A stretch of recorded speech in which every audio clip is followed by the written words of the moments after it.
ہمیں زندگی کے مسائل برے لگتے ہیں، مگر بڑی ترقی بڑے مسائل کے بغیر نہیں ملا کرتی۔ احسان جتلانے سے احسان نہ کرنا بہتر ہے۔ قرآن مجید کی تلاوت ٹوٹے ہوئے دلوں کو جوڑ دیتی ہے۔ رحمان کی رحمت سے کبھی مایوس مت ہونا، وہ تو بڑا غفور و رحیم ہے۔ جو دوسروں کے لیے دعائیں کرتے ہیں، انہیں دعاؤں کی ضرورت نہیں ہوتی۔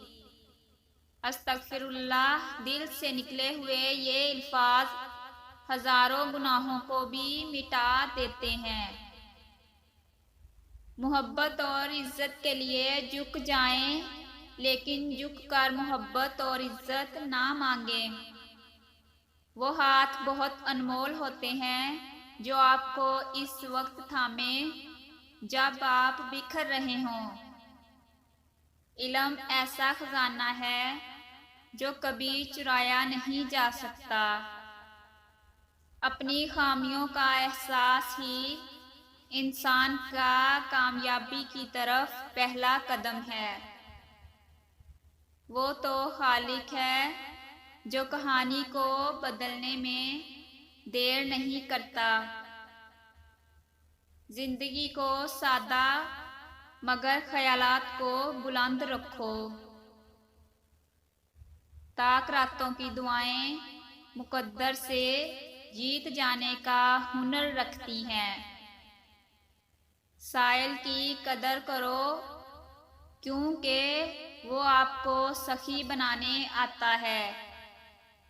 یہ تو فطرت ہے انسان کی، بارش ختم ہونے پر چھتری بوجھ لگتی ہے۔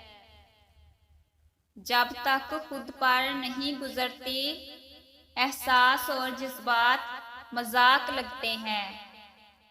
اللہ بے خبر نہیں ہے، وہ واقف ہے تمہارے صبر سے۔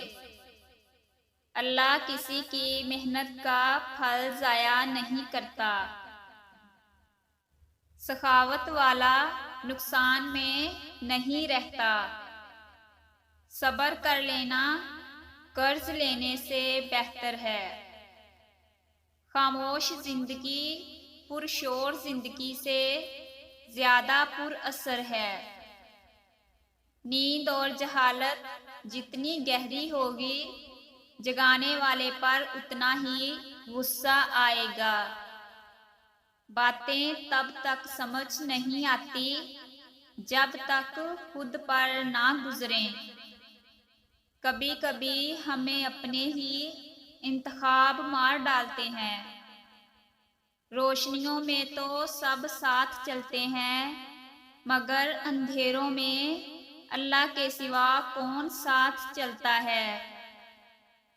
معافی سے پہلے قلب کی صفائی ضروری ہے۔ اللہ مخلص دلوں کے ساتھ ناانصافی نہیں ہونے دیتا۔ بے بسی تو انسان کو رب کائنات سے ملاتی ہے۔ وقت سے پہلے اور نصیب سے بڑھ کر کچھ نہیں ملتا۔ ہر تاخیر کے پیچھے کوئی نہ کوئی خیر چھپی ہوتی ہے۔